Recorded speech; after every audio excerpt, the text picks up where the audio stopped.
Hoy vamos a ver el momento exacto en que la economía, se puso seria. El momento en que se casó con las matemáticas.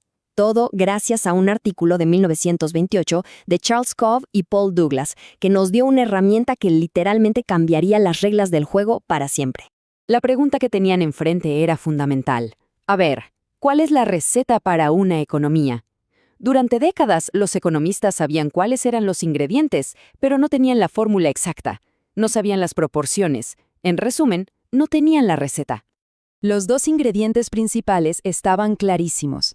Por un lado, el trabajo, o sea, todo el esfuerzo humano.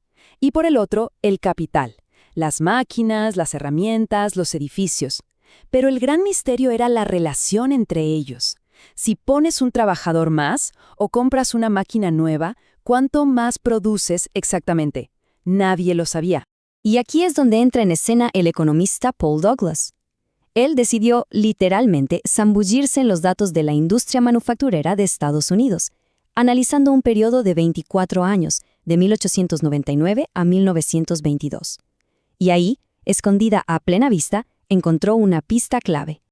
Y lo que descubrió es de no creerse.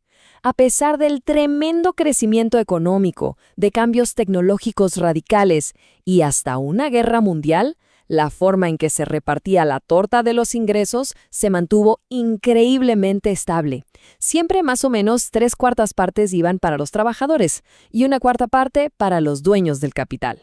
Douglas intuyó que esta proporción tan constante no podía ser una simple coincidencia. Tenía que haber una ley escondida que lo explicara todo. Pero para descifrar ese código, él, como economista, necesitaba a alguien que hablara el idioma de los números. Así que fue a buscar a su colega, el matemático Charles Cobb. Juntos, se pusieron a crear lo que los economistas llaman una función de producción. Pensemos en esto como la receta que estaban buscando, una fórmula matemática precisa que describe exactamente cómo se combinan los ingredientes, o sea, el trabajo y el capital, para crear el producto final. Y esta es la fórmula elegante y superpoderosa a la que llegaron.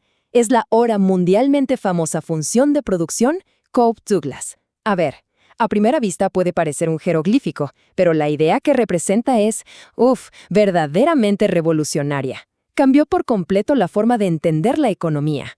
Vamos a desglosarla rápido. P es la producción total. L y C son nuestros ingredientes, trabajo y capital. B representa el nivel de tecnología del momento. Pero la verdadera magia, el secreto, está en los exponentes, esos numeritos de arriba, K y 1 menos K. Estos representan el peso de cada ingrediente en la receta. Y aquí viene lo genial. Basándose en los datos, fijaron la K, la parte del trabajo, en 3/4 y por lo tanto la del capital en 1/4. Coincidía a la perfección con el reparto de la torta que Douglas había visto en el mundo real. Y aquí es donde la historia llega a su punto más alto. Porque claro, una cosa es tener una teoría matemática que se ve muy bien en papel. Y otra, muy distinta, es que esa teoría pueda explicar el caos del mundo real. Era la hora de la verdad. Poner la fórmula a prueba contra 24 años de historia económica. Y los resultados, fueron espectaculares. Esta gráfica lo dice todo. Compara la producción real de la industria con la producción teórica que predecía su fórmula. Fíjense cómo las dos líneas se mueven casi como si fueran un espejo. La matemática no solo estaba describiendo la realidad, la estaba replicando con una precisión que asusta. Para ser exactos, el coeficiente de correlación entre su modelo y los datos reales fue de más 0.97. En estadística, un más 1.0 es una copia idéntica, perfecta.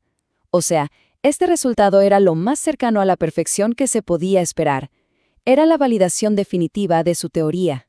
Con la fórmula ya validada, Cobb y Douglas no solo tenían una foto del pasado, tenían una herramienta poderosísima para entender cómo funcionaba la economía.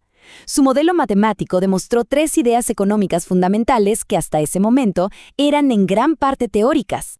Primero, confirmó la ley de los rendimientos decrecientes. O sea, si sigues añadiendo trabajadores, pero mantienes las mismas máquinas, cada nuevo trabajador va a aportar un poquito menos que el anterior. Segundo, midió la elasticidad. Un aumento del 1% en el trabajo tenía 3 veces más impacto en la producción que un aumento del 1% en el capital.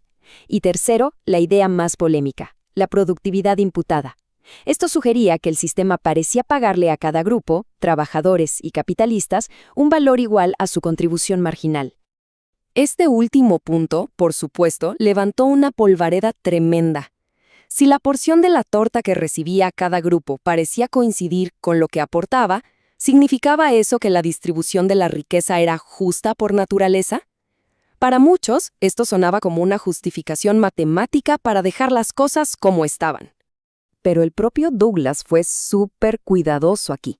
Adelantándose a la crítica, incluyó una advertencia clave en su artículo. Escribió, porque si bien el capital puede ser productivo, no se sigue que el capitalista siempre lo sea.